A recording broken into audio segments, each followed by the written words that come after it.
Hello, everyone, and welcome back to Learn and Talk podcast, where we make real English conversations simple and fun. I'm Sarah, and I'm so happy you're here today. And I'm Mateo. Hey, everyone. It's good to be back. You know, Sarah, every week, I feel like I learn something new about how Americans really talk. That's the goal. English isn't just about grammar, it's about real-life feelings. And today's topic has a lot of that. Oh, really? What are we learning today? We're talking about one of the most common, but also most complicated words in English, sorry. Oh, yes. Americans say sorry all the time. Sometimes I hear it even when it's not needed. Exactly. We say it when we bump into someone, when we interrupt, when we don't hear something, even when it's not our fault. I've noticed that. I once dropped my coffee, and the person next to me said, "Oh, sorry." I was like, wait, why are you sorry? That's such a typical American moment. Saying sorry is kind of our way of keeping things smooth and polite, not always about guilt, but about connection. So it's not always a real apology. Not always. There's sorry for politeness, sorry for empathy, sorry for mistakes, even sorry for sympathy. Wow. So Americans use one small word for many big feelings. You got it. That's what makes it so interesting. Today, we're going to talk about how Americans say sorry in real life and what they actually mean when they say it. Oh, that's perfect. Because sometimes I'm not sure when to say it or when not to. You're not alone. A lot of English learners feel that way. And the truth is, Americans don't always say sorry directly. Sometimes we say something else that means the same thing. Like what? Well, instead of saying, I'm sorry, you might hear, my bad, or oops, that was me. I've heard my bad before. It sounds so casual. It is. My bad is a very American, friendly way to take small responsibility. Like if you step in someone's way or send the wrong message, you can say, oh, my bad. It's short, friendly, and no drama. Got it. So my bad is like saying, oops, I made a mistake, but in a chill way. Exactly. It's a small apology, but with confidence. Americans often use sorry not to show weakness, but to show respect. That's interesting. Because in some cultures, saying sorry too much can sound weak. Right, but here, it's more about kindness. Saying sorry is like saying, I care. That makes sense. I think this is going to be one of my favorite topics today. Great, because after the break, we'll talk about the different types of sorry Americans use and how to understand the emotion behind each one. So, Mateo, let's go deeper into the word sorry, because Americans don't just use it one way. There are different kinds of sorry. Oh yeah? Like what kinds? Well, first, there's the polite sorry. That's the one we use in small daily moments. For example, if I accidentally walk in front of someone, I might say, oh, sorry. Ah, I hear that one everywhere. It's quick, automatic, and not emotional. Exactly. It's like saying, excuse me, just to show respect or avoid awkwardness. You'll hear it in coffee shops, on the subway, or even in stores when people bump into each other. So the polite sorry isn't really about guilt, it's just about good manners. That's right. Now, the second one is what I call the emotional sorry. That's when we really mean it, when we hurt someone's feelings or do something wrong. Oh, like when you say, I'm so sorry for what I said yesterday. Exactly. That one has emotion behind it. Your tone, your face, your heart. Americans often add more words to show sincerity, like, I didn't mean to upset you, or it wasn't my intention. I see. So the polite sorry is short and fast, but the emotional sorry is soft and serious. Perfect. You're already getting it. Okay, what's the third one? The sympathy sorry. We use it when someone is going through something sad, even if we didn't cause it. For example, I'm sorry to hear that you lost your job, or I'm so sorry for your loss. Right. That's when sorry means I feel your pain. Yes, It's not about fault, it's about feeling with someone. Americans often use that version to comfort people. It's emotional, but gentle. That's really beautiful. It shows empathy. It does. And there's even a funny sorry when we say it in a joking way, like when your friend eats the last slice of pizza and says, "Oops, sorry, not sorry."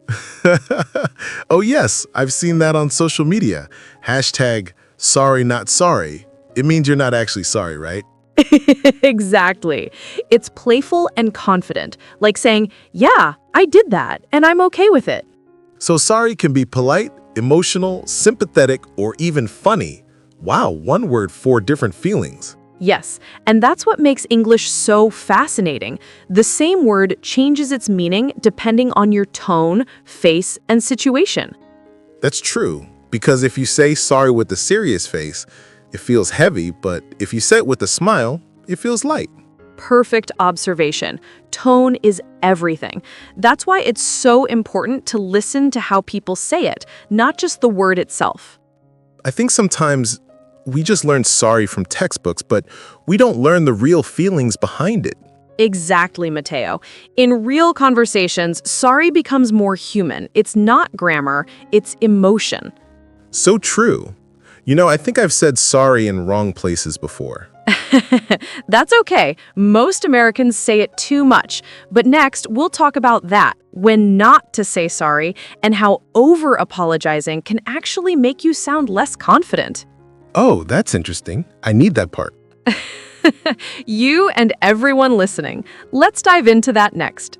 All right, Mateo, now let's talk about something important, when not to say sorry. Because honestly, many people, especially learners, use it too much. Yeah, I've noticed that. Sometimes I say sorry when I didn't even do anything wrong. Exactly. And guess what? A lot of Americans do that too. We say, "Sorry, can I ask a question?" Or, "Sorry, can you repeat that?" But actually, there's no need to apologize for things that aren't mistakes. Oh, yeah. I've said sorry even when someone else bumped into me. That's so common. But saying sorry all the time can make you sound less confident, like you're always at fault. That's true. So, what can we say instead? Great question. Instead of, "Sorry, can I ask something?" you can say, "Excuse me, can I ask something?" It's polite but confident. Or instead of, "Sorry, I'm late," if the reason is small, you can say, "Thanks for waiting." Oh, that feels more positive. Thanks for waiting shows gratitude instead of guilt. Exactly. It changes the energy of the conversation. You're not blaming yourself, you're appreciating the other person's patience. Wow, that's a small change but big impact. You can also replace "sorry to bother you" with "do you have a minute?" Or "could I ask for your help?" It's more natural and confident in American English. I like that. It sounds friendly, but not weak. That's the goal. You don't need to sound sorry for existing. Yeah, sometimes we act like we're apologizing for breathing. So true. Americans use sorry a lot, but confident speakers know when to hold it back. Because every time you say sorry, you're telling the listener, "I did something wrong." And if you didn't do anything wrong, it makes your message smaller. Exactly. And it's not just about grammar, it's about self-image.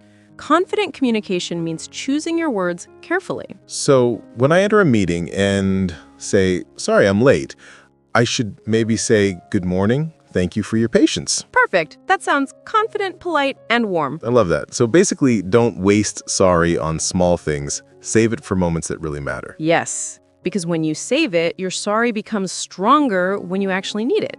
It feels real. It makes so much sense. I think sometimes we use sorry like a nervous habit. Exactly. It's like a filler word, but emotional. And overusing it can make people think you're unsure of yourself. I guess learning English is not just about words, it's about emotion control too. Absolutely. The words we choose shape how others see us and how we see ourselves. I really like that. I think I'll start noticing every time I say sorry now. That's the first step, awareness. And soon you'll replace it naturally with better, more confident phrases. So, Sarah, does that mean Americans prefer to sound confident rather than overly polite? Great question. Yes. Americans respect confidence with kindness. Not arrogance, but balance. You can still be polite, but in a strong way. That's something I definitely want to learn. And you will, because the best way to learn real English is to listen to how it feels, not just how it sounds. Next, let's talk about something deeper, how a real apology can rebuild trust, and how Americans express that emotionally without sounding robotic. Oh, I'm excited for that part. Saying sorry from the heart. That's what really matters. You know, Sarah, I've noticed something.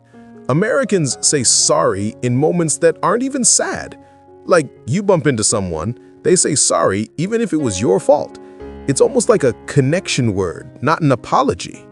Exactly, Mateo. Sorry in American English often means I care about how you feel, not I did something wrong. It's more emotional than grammatical. That's deep. So when someone says, sorry you had a tough day, they're not taking blame, they're showing empathy. Yes, and that's one of the most beautiful things about American culture, the emotional intelligence in daily speech. Sorry becomes a bridge, a tiny word that softens hearts. It reminds you that language isn't just grammar, it's connection. That's powerful. I used to think saying sorry too much was weakness, but maybe it's strength because it means you're aware of others. Exactly. It's strength wrapped in humility. Saying sorry doesn't make you small, it makes you kind. You know, this reminds me of that spiritual truth. A gentle answer turns away anger. When we use gentle words like sorry or thank you, we bring peace into our conversations. That's such a beautiful connection, Mateo. Real English and real life both work the same way. The way you speak can either build a wall or open a door. So basically, learning English isn't just about speaking correctly, it's about speaking kindly. Well said. You can memorize every grammar rule, but if your tone lacks empathy, your English won't sound natural.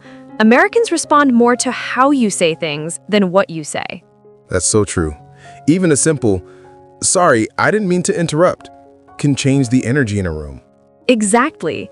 And when you mean it from the heart, it doesn't just improve your English, it improves your soul. Wow, that's deep, Sarah. So next time someone says, sorry, I'll listen to what their heart is saying, not just their words. That's the lesson for today. Behind every sorry is a small act of kindness, a spark of empathy, and a chance to connect. Beautifully said. Real English, real heart. Exactly. Because when your words carry kindness, the world listens differently. All right, everyone, that was such a heartwarming talk today. We started with a simple word, sorry, and ended up discovering how powerful it really is. Yeah, who knew that a small 5-letter word could carry so much emotion? I always thought sorry was just about mistakes, but now I see it's about connection. Exactly, and that's what real English is all about, not just learning words, but learning the feeling behind them. So let's do a quick recap for our listeners. We learned a few natural phrases Americans use every day. I'm sorry about that when something small goes wrong. Sorry to hear that when someone shares bad news. Oh, sorry. Just a polite reflex when you bump into someone. And I'm so sorry, are you okay? Showing empathy when someone's hurt. Nicely done. And don't forget, sometimes sorry just means I care. It's not always about being guilty. It's about being human. You know, Sarah, that reminds me, even God teaches us to speak gently. There's a verse that says, let your words be seasoned with grace. That's what we did today, learning how graceful English can sound when it's filled with kindness. That's so true. And friends, if you're listening right now, we want you to try something. This week, pay attention to how people around you say, sorry. Listen to their tone, their expression. You'll notice it's not just language, it's emotion. And if you're learning English, try using sorry naturally. Like, sorry, could you repeat that? Or, sorry for the delay. Practice saying it with a gentle tone. That's how your English becomes warm and real, not robotic. Absolutely. And we love to hear from you. What's one moment where someone said sorry to you and it actually made you feel better. Share it in the comments. Yes, let's make the comments section a space for kindness today. And if you learned something new, hit that like button, share this episode with a friend, and don't forget to subscribe for more real English with heart. Because here on the Learn and Talk podcast, we believe that every word you learn can bring a little more light to someone's day. And sometimes one sorry is all it takes. See you next time, friends. And until then, stay kind, stay curious, and keep learning.